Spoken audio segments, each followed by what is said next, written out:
So for people trying to really grow businesses in today's world, about the only thing you can say for sure is that things are really, really unpredictable. And there's such a dynamic environment in which businesses are operating in. Globalization, obviously, the globalization of markets and technology and resources and inputs and so on. But much more than that, the dynamism of the context of business, that we really have to think about the social and environmental aspects of a business in ways we never had to before, because the footprint of business and the footprint of our societies is not a sustainable footprint. The field of systems thinking has been around for a long time as a set of basic skills that can help people think together about complexity. I think that's the key to this. It's one thing to have some expert go off and do an analysis. Obviously you read reports, you read studies that say, oh wow, that's pretty important.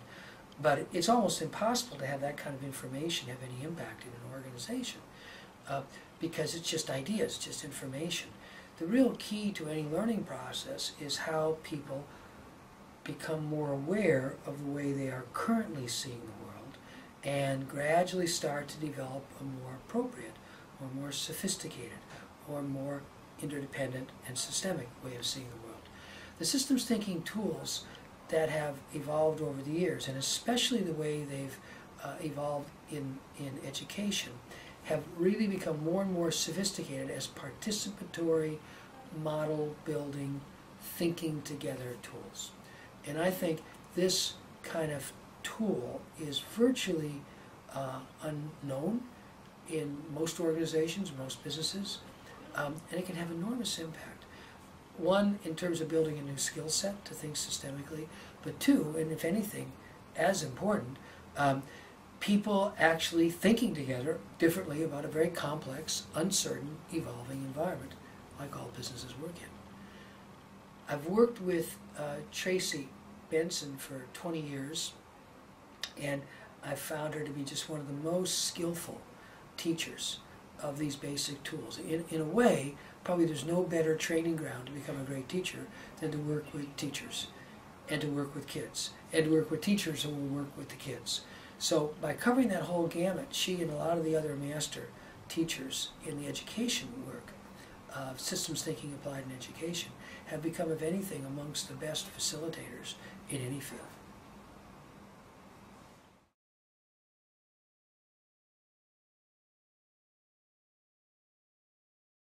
Well, systems thinking is kind of a new term in the sense that a lot of people didn't use this term 30, 40, 50 years ago.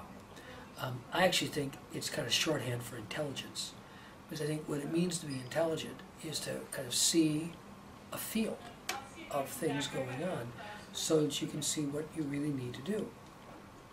There are other disciplines for developing that type of intelligence, many of which are hundreds or thousands of years old.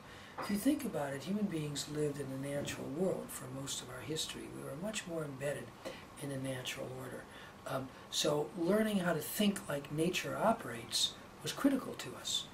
That's why I think you find traditions all around the world. You can call them wisdom traditions, but particularly now I'm thinking of the various domain bodies of practice, of capacity building. Probably there's no more clear example of this than the Eastern martial arts, which are basically teaching ways to become aware using our physical system, our physical mind-body system, which it's funny, I say physical mind-body system, it's kind of an oxymoron, but you see in the Chinese world there's really only the mind-body system, and there's different degrees of physicality or materiality to it and different degrees of subtlety to it. Using that system, which is to say us, as a vehicle for our developing a deeper understanding of how things interact, how they interdepend, how things change, how to pay attention, not in a focused, rigid, reductionistic view like this is the problem, this we have to do to fix it, but more expansively. What in in Aikido they often call soft eyes or soft hearing. So you're kind of using your senses to become aware of a systemic field. So I think integrating systems thinking tools that are focused on, you might say, the conceptual skills with mind-body practices which are focused more on the embodied understanding of holism or systems awareness, or we often call it systems sensing, together really lay a foundation for true systems intelligence.